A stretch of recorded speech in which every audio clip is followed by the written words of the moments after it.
بسم اللہ الرحمن الرحیم۔ السلام علیکم ورحمۃ اللہ وبرکاتہ۔ داستان انفو کی طرف سے آداب قبول کیجیے۔ اللہ تعالیٰ کی طرف سے آپ سب پر رحمتیں اور برکتیں نازل ہوں۔ ناظرین کرام، تاریخ اسلام ویسے تو بادشاہوں اور جرنیلوں کے تذکروں سے بھری پڑی ہے، اور یقیناً کچھ لوگ ایسے بھی تھے جنہیں تاریخ نے یاد نہیں کیا بلکہ انہوں نے تاریخ رقم کی۔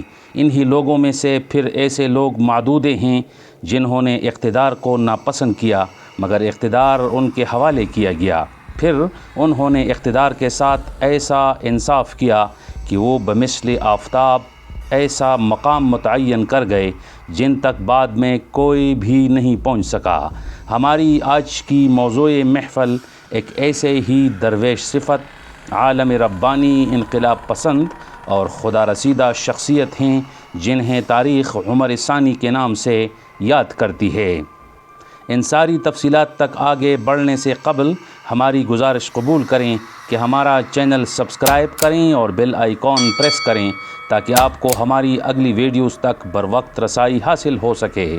آپ سب کا بے حد شکریہ۔ ناظرین محترم، حضرت عمر بن عبدالعزیز رحمۃ اللہ علیہ سن 61 ہجری کو مدینہ منورہ میں پیدا ہوئے۔ آپ کی کنیت ابو حفص تھی۔ آپ کی والدہ کا نام عاصم تھا، جو عاصم بن عمر فاروق رضی اللہ عنہ کی صاحبزادی تھی۔ گویا آپ رحمۃ اللہ علیہ کی رگوں میں فاروقی خون تھا۔ آپ کے والد بنو امیہ کے نہایت با اثر افراد میں سے تھے اور 21 برس تک مصر کے گورنر رہے۔ آپ رحمۃ اللہ علیہ ناز و نعم میں پرورش پا کر جوان ہوئے، نہایت نفیس الطبع اور خوش پوش رہے، مگر فطرت صالح تھی۔ آپ کے والد نے مشہور عالم اور محدث صالح بن کیسان کو آپ کا اتالیق مقرر کر دیا۔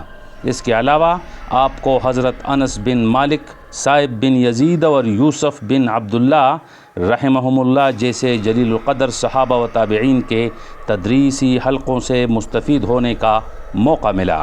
بچپن ہی میں قرآن حفظ کیا تھا، جبکہ قرآن و حدیث اور فقہ کی تعلیم مکمل کر کے ایک خاص مقام حاصل کیا۔ آپ پر کڑی نگرانی رکھی جاتی۔ ایک دفعہ آپ سے نماز چھوٹ گئی۔ استاد نے پوچھا تو جواب دیا کہ بالوں میں کنگھ ہی کر رہا تھا۔ استاد آپ کے اس جواب سے مطمئن نہیں ہوئے تو فوراً آپ کے والد کو شکایت ارسال کی۔ آپ کے والد نے ایک خاص آدمی بھیج کر آپ کے بال منڈوائے۔ حضرت عمر بن عبدالعزیز رحمۃ اللہ علیہ کے متعلق ارباب تاریخ لکھتے ہیں کہ خلافت سے پہلے بھی آپ کو اعلیٰ عہدوں پر فائز کیا گیا، جس میں آپ نے نیک نفسی اور خدا خوفی کی روش کو قائم رکھا۔ عبد الملک آپ کو محبت و عقیدت کی نظر سے دیکھتے تھے۔ عبد الملک نے اپنی بیٹی فاطمہ کی شادی آپ سے کروا دی۔ آپ کو سب سے پہلے خنازرہ کا والی مقرر کیا گیا۔ 707 عیسوی میں ولید بن عبد الملک کے کہنے پر آپ نے مدینہ کی گورنری اس شرط پر قبول کی کہ لوگوں پر ظلم و تعدی نہیں کریں گے۔ ولید نے بھی آپ کی حوصلہ افزائی کی۔ حضرت عمر ثانی رحمۃ اللہ علیہ جب مدینہ پہنچے تو اکابر فقہا کو جمع کر کے کہا کہ میں نے آپ لوگوں کو ایسے کام کے لیے طلب کیا ہے جس پر آپ کو اجر ملے گا اور آپ حامی حق قرار پائیں گے۔ میں آپ لوگوں کی رائے کے بغیر کوئی فیصلہ نہیں کرنا چاہتا، پس آپ لوگ کسی کو ظلم کرتے ہوئے دیکھیں یا آپ لوگوں میں سے کسی کو میرے عامل کے ظلم کا حال معلوم ہو تو میں خدا کی قسم دلا کر کہتا ہوں کہ مجھے وہ معاملہ ضرور پہنچائیں۔ کہا جاتا ہے کہ آپ جب مدینہ آئے تو آپ کا ذاتی سامان 30 اونٹوں پر لاد کر لایا گیا۔ 707 عیسوی سے 713 عیسوی تک آپ نے پورے عدل و انصاف سے حکومت کی۔ اس دوران آپ نے مسجد نبوی کی تعمیر و آرائش کی۔ ولید نے جب مدینہ کا دورہ کیا تو مسجد نبوی کا معائنہ کر کے آپ کی زبردست تعریف کی۔ مسجد نبوی کی تزئین و آرائش کے علاوہ اور بہت سی مساجد کی تعمیر و آرائش بھی کی۔ رفاہ عامہ کے سلسلے میں ولید کے حکم سے مدینہ میں راستے بنائے اور کنویں کھدوائے۔ مورخ کہتے ہیں کہ بنو امیہ کی ظلم و تعدی کے نظام میں آپ نے حجاج کے کسی مطالبے کو نہیں مانا، چنانچہ اس نے آپ کی ولید سے شکایت کی، چنانچہ ولید نے آپ کو معزول کر دیا۔ ایک اور قول کے مطابق آپ کو عبداللہ ابن زبیر کے بیٹے خبیب کو گرفتار کرنے پر مجبور کر دیا گیا۔ خبیب قید میں ہی صدمے سے فوت ہو گئے۔ حضرت عمر بن عبدالعزیز رحمۃ اللہ علیہ کو اس فعل پر اتنی ندامت ہوئی کہ آپ نے استعفیٰ ہی دے دیا۔ 718 عیسوی میں وابق کے مقام پر سلیمان بن عبد الملک بیمار پڑ گئے تو اپنے وزیر رجا بن حیوہ کے مشورے سے عمر بن عبدالعزیز کو خلیفہ اور یزید بن عبد الملک کو ولی عہد مقرر کر دیا۔ خلیفہ بننے کی اطلاع پا کر عمر ثانی پر گھبراہٹ کا عالم طاری تھا۔ آپ اس کے خواہش مند نہ تھے بلکہ آپ خلافت کو ایک جمہوری عمل سمجھتے تھے نہ کہ موروثی۔ آپ مسجد آ کر ممبر پر تشریف لے گئے۔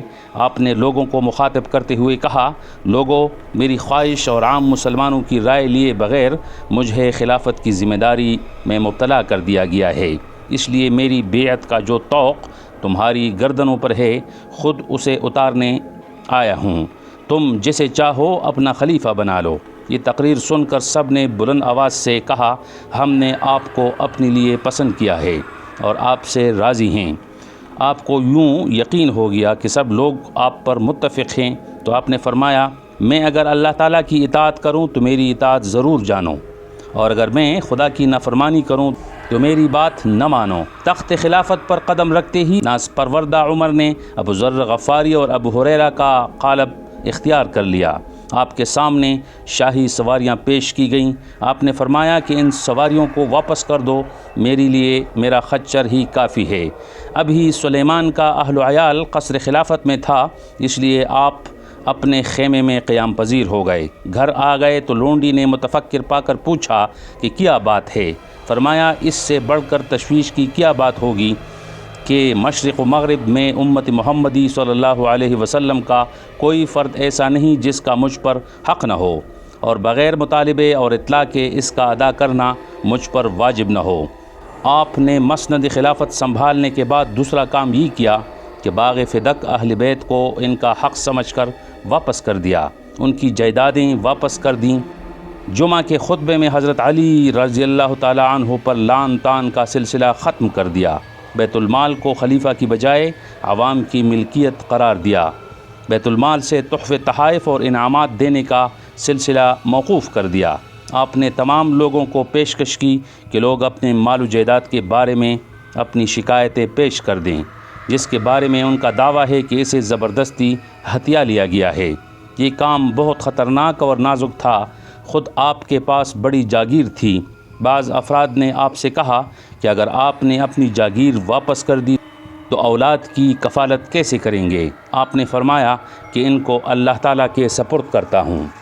رجا بن حیوہ کا بیان ہے کہ عمر بن عبدالعزیز رحمۃ اللہ علیہ سب سے زیادہ خوش لباس، خوشبو پسند اور تخنطر کی چال چلنے والے تھے، لیکن خلافت ملنے کے بعد قوت لا یموت کی زندگی اپنائی۔ لباس فقط ایک جوڑا رہ گیا۔ مرض الموت میں فقط ایک قمیص تھی۔ آپ کے سالے مسلمہ بن عبد الملک نے اپنی بہن فاطمہ سے کہا کہ قمیص میلی ہو چکی ہے، اسے بدل لو، لوگ عیادت کے لیے آتے ہیں۔ فاطمہ نے کہا کہ خدا کی قسم، اس کے علاوہ دوسرا کپڑا نہیں۔ ایک مرتبہ آپ کی بچی کے پاس کپڑا نہیں تھا۔ آپ نے حکم دیا کہ فرش پھاڑ کر کرتا بنا دیا جائے۔ آپ کی بہن کو معلوم ہوا تو انہوں نے ایک تھان بھیجوا دیا اور منع کر دیا کہ عمر سے مانگیں۔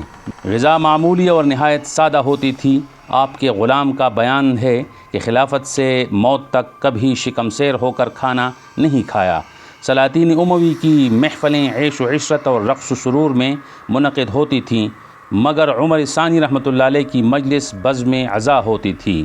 رات کو علماء جمع ہو کر موت و قیامت کا ذکر کرتے تھے اور اسی طرح روتے گویا سامنے جنازہ رکھا ہو۔ قرآن کریم کی موعظت والی آیات پڑھے جاتے۔ آپ کے فضائل اخلاق میں دیانت کا وصف سب سے زیادہ نمایاں ہے۔ مسلمانوں کے مال کی حفاظت میں آپ نے دیانت کا جو نمونہ پیش کیا، اس کی مثال کسی قوم کی تاریخ میں مشکل سے مل سکتی ہے۔ ایک دفعہ بہت سے سیب آئے، آپ انہیں تقسیم فرما رہے تھے کہ آپ کا چھوٹا بچہ ایک سیب کھا رہا تھا۔ آپ نے دفتن اس سے سیب چھین لیا۔ اس نے جا کر ماں سے شکایت کی۔ ماں نے بازار سے سیب منگا لیے۔ آپ گھر آئے تو سیب کی خوشبو محسوس کر کے پوچھ لیا کہ خزانے سے تو کوئی سیب نہیں آیا۔ اس پر فاطمہ نے پورا قصہ سنا دیا۔ آپ نے فرمایا کہ بخدا میں نے سیب اپنے بیٹے سے نہیں، اپنے دل سے چھینا تھا، لیکن مجھے یہ ناپسند تھا کہ ایک سیب کے بدلے میں اللہ تعالیٰ کے حضور خود کو برباد کر دوں۔ آپ کو لبنان کا شہد بہت پسند تھا۔ ایک دفعہ آپ نے خواہش ظاہر کی، آپ کی بیوی نے وہاں کے حاکم ابن معدی کرب کے پاس کہلا بھیجا۔ انہوں نے بہت سا شہد آپ کی خدمت میں بھیجوا دیا۔ فاطمہ نے جب شہد آپ کی خدمت میں پیش کیا، آپ نے شہد دیکھ کر بیوی سے کہا کہ معلوم ہوتا ہے کہ تم نے ابن معدی کرب سے شہد منگوایا ہے، چنانچہ اس کی قیمت بیت المال میں داخل کر دی۔ آپ کو توکل اور اعتماد علی اللہ نے تمام خطرات سے بے پرواہ کر دیا تھا۔ جس زمانے سے امیر معاویہ پر حملہ ہوا تھا، اسی زمانہ سے خلفاء کی حفاظت کا بڑا اہتمام رہتا تھا۔ سینکڑوں سپاہی پہرہ پر متعین رہتے تھے۔ آپ نے دوسرے تکلفات کی طرح یہ بھی ختم کر دیا۔ ایک مرتبہ بعض بہی خواہوں نے عرض کیا کہ گزشتہ خلفاء کی طرح آپ بھی کھانا دیکھ بھال کر کھایا کریں اور پہرے کا انتظام بھی کریں۔ آپ نے فرمایا، خدایا اگر میں تیرے علم میں روز قیامت کے علاوہ اور کسی دن سے ڈروں تو میرے خوف کو اطمینان نہ دلانا۔ حکومت اور سلطنت کے ضمن میں آپ کا نقطہ نظر دوسرے خلفاء سے بالکل جداگانہ تھا۔ آپ کا مقصد توسیع مملکت نہیں بلکہ اصلاح تھی۔ آپ فوجی اقدام کو آخری درجے پر رکھتے تھے، اس لیے آپ کی خلافت میں بہت کم ہی کسی جارحانہ اقدام کا تذکرہ ملتا ہے۔ صرف اسپین اور سندھ کے بعض علاقوں میں فتوحات ہوئیں۔ آپ نے فسادیوں اور فتنہ وروں کے خلاف بھی تلوار نہیں اٹھائی۔ آپ نے ہر ممکن طریقہ سے انہیں بجھانے کی کوشش کی، مگر وہ نہ مانے۔ عبد الحمید والی کوفہ کو لکھا کہ جب تک یہ لوگ خونریزی اور فساد نہ کریں، ان سے کسی قسم کا تعرض نہ کیا جائے۔ آپ رحمۃ اللہ علیہ کا سب سے زیادہ سخت اور خطرناک اقدام بنو امیہ کے امراء کے غصب کردہ اموال و جائیداد کی واپسی تھی۔ آپ نے اسناد شاہی کا خریطہ منگوایا، مزاحم سب کو پڑھ پڑھ کر سناتے جاتے اور عمر بن عبدالعزیز رحمۃ اللہ علیہ ان کو لے کر قینچی سے کاٹتے جاتے۔ اسی طرح اپنی اور پوری خاندان کی کل جاگیریں واپس کر دیں اور اپنے پاس ایک نگینہ تک باقی نہیں رہنے دیا۔ شام اور عراق اور تمام ریاست میں ایسا ہی طرز عمل اختیار کیا گیا۔ آل مروان نے حشام کو اپنا وکیل بنا کر بھیجا۔ حشام نے آپ رحمۃ اللہ علیہ سے کہا کہ ان امور جن کا تعلق آپ کی ذات سے ہے جو چاہو کرو، لیکن گزشتہ خلفاء جو کچھ کر گئے ہیں اس کو اپنی سابقہ حالت پر رہنے دو۔ اس پر آپ رحمۃ اللہ علیہ نے پوچھا کہ اگر ایک ہی معاملہ میں تمہارے پاس دو تعویلیں ہوں، ایک امیر معاویہ کی اور دوسری عبد الملک کی، تو تم کون سی قبول کرو گے؟ حشام نے کہا کہ قدیم تعویل کو قبول کروں گا۔ اس پر آپ رحمۃ اللہ علیہ نے فرمایا کہ میرے نزدیک کتاب اللہ سب سے زیادہ قدیم ہے، اس لیے میں تو ہر حال میں کتاب اللہ پر عمل کروں گا، خواہ اس معاملے کا تعلق میرے زمانے سے ہو یا پہلے کے زمانے سے۔ آپ نے فاسقوں اور ظالموں کو بھی کیفر کردار تک پہنچایا۔ حجاج بن یوسف کے خاندان والوں کو یمن کی طرف جلاوطن کر دیا۔ وہاں کے عامل کو لکھا کہ میں تمہارے پاس عرب کے بدترین لوگوں یعنی آل عقیل کو بھیج رہا ہوں، ان کو ادھر ادھر منتشر کر دو۔ جو لوگ حجاج کے ہم قوم تھے یا کارندے تھے، ان کو تمام قسم کی ملکی حقوق سے محروم کر دیا۔